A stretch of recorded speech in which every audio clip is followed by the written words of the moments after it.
Hey everybody, I'm Joe, and this is NintenJoe Direct, a show that's all about anything and everything Nintendo past, present, and future.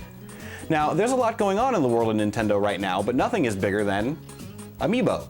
And yes, you spell it like that, and no, you don't need to put the little colored dots around it. But Nintendo's foray into the world of toys-to-life figures has been a big hit right off the bat. But really, what are Amiibo, and what do they do, and are they worth looking into? So let's talk about them. Amiibo are small figures of Nintendo characters that feature NFC, or near-field communication, chips in their base. By tapping them on the Wii U gamepad, they're able to interact with compatible games in a variety of ways, such as unlocking new costumes for your Mii in Mario Kart 8, giving you materials, rupees, or weapons in Hyrule Warriors, and acting as what amounts to a fighting virtual pet in Smash Bros. My wife and I are huge figure fans and collectors, so we were pretty stoked when the Amiibo prototypes were shown at E3. However, the actual production models showed that the prototypes were a little misleading. A lot of the detail that had been part of the figures before was now just painted on. It wouldn't have been an issue if we had seen these figures from the get-go, but it was hard not to feel a little misled. A big part of this is that Amiibo are based on the poses from the characters' official renders for Smash Bros. Art that's designed to look cool in 2D, but doesn't necessarily translate well to a three-dimensional figure. I can appreciate that they wanted these to look like real-life versions of the in-game trophies, but when you compare them to figures from Skylanders or Disney Infinity, which are designed from the start to have ample support, some characters, like Captain Falcon especially, look pretty ridiculous. Speaking of Captain Falcon, I've never managed to actually see him on store shelves. And that's the biggest problem with Amiibo right now: scarcity. Amiibo first launched on November 21st, 2014, the same day as Smash Bros., with a lineup of 12 figures. Of those 12, Wii Fit Trainer, Villager, and Marth disappeared almost immediately, never to be seen on shelves again. Wave 2 came out sporadically last month, and unless you pre-ordered Diddy Kong, Pit, Captain Falcon, or Little Mac, they were exceptionally difficult to find in the wild.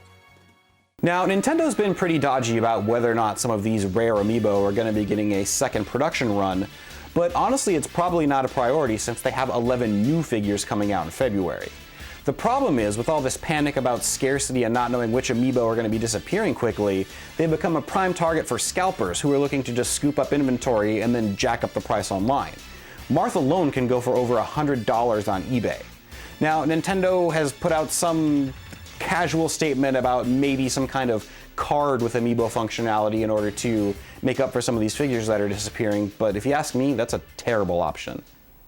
But okay, enough of the negative stuff. The real reason we're here is to talk about the figures themselves. How do they look? Mario! We'll start with Mario. And he's definitely one of the best looking in the line, looking like he jumped right out of the game. His fireball looks neat, his face is clean, and all the details are just right.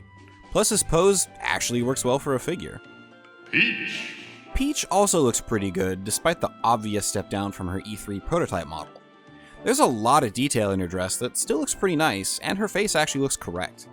And just as a heads up, I've seen a lot of broken Peach Amiibo on shelves when I've looked, so you might need to dig a little to find a good one. Yoshi! Yoshi fares extremely well, mostly because he's got a lot of flat color without any fine details. You can see a lot of seams where the different pieces connect, but that's to be expected, and overall he's a very nice, high-quality figure. Kirby! Same with Kirby. He's a pink puffball, so he's kinda hard to screw up. Some early pictures showed a few Kirby Amiibo with off-center eyes, but ours looks great. Kirby's awesome. Link! Link is a heartbreaker.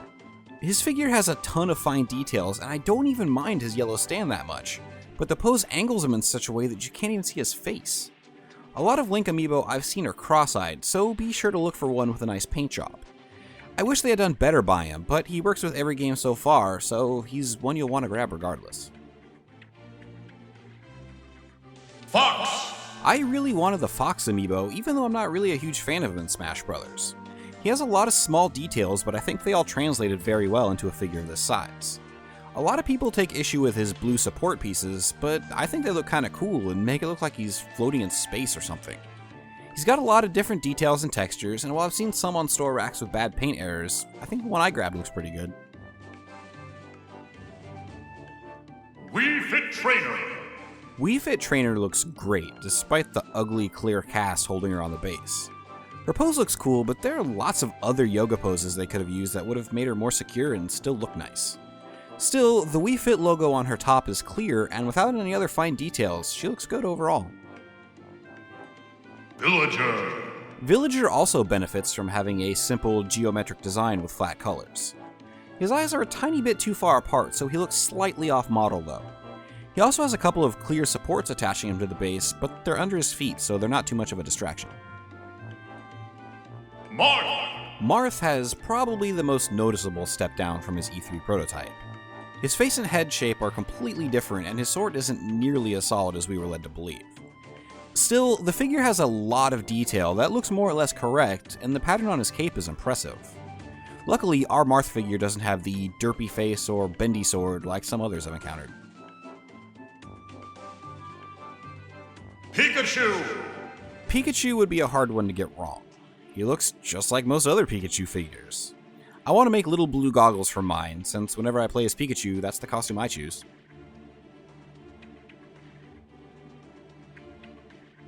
Donkey Kong! DK is one of the more impressive amiibo, despite looking like he's sitting on a toilet. His fur gives the figure a really nice texture, and since he's so big, he's one of the most solid, hefty amiibo so far.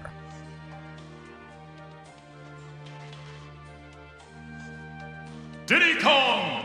Diddy Kong also looks really great, and the paint job on his shirt and hat are really nice. I'm not sure why they needed to give him that yellow brace, but since it's behind him, it's really not that noticeable.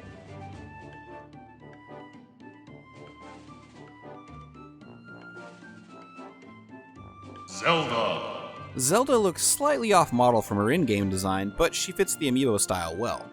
Her hair wraps could have used a little more detail, but it's hard to complain when a ton of effort clearly went into making sure the designs on her dress looked good.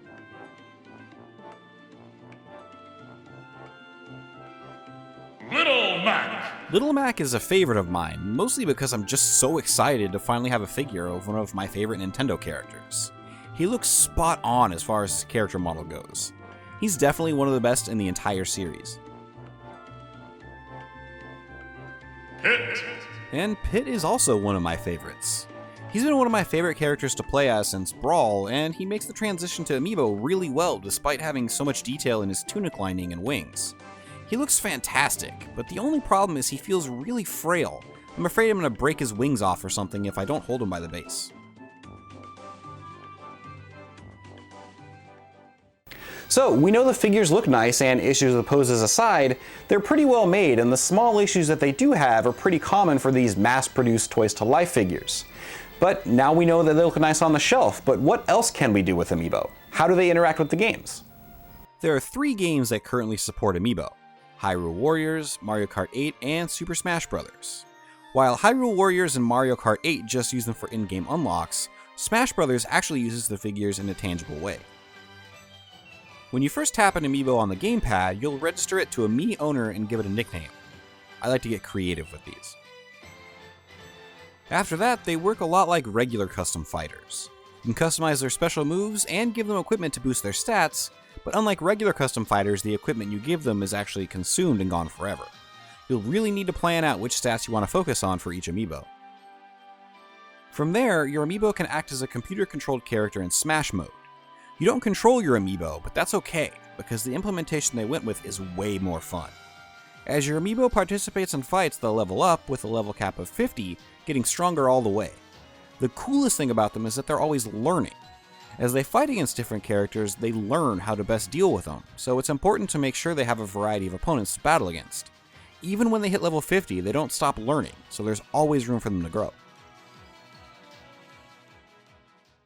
That's the coolest thing about Amiibo, is you get attached to them as they grow and learn the same way you would a virtual pet or something like that.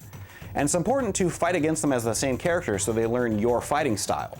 So for example, my Wii Fit Trainer Amiibo will charge up her Sun Salutation move and then use deep breathing before she fires it off to power it up, just like I taught her. And she also has this little bad habit where she likes to taunt whenever she gets a KO, and I don't know where she would have picked that up from. But that's what makes them so much fun, is that each Amiibo is uniquely yours. And I've heard that some people are even hosting Amiibo-only tournaments, which to me sounds like a great idea. Overall, Amiibo are fun and exciting, and there are still lots more to come.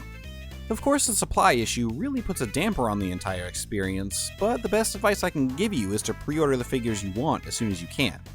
I know it's cool to hate GameStop, but in my experience, they've always got in the figures I reserved in store, so I don't need to worry about hunting them down.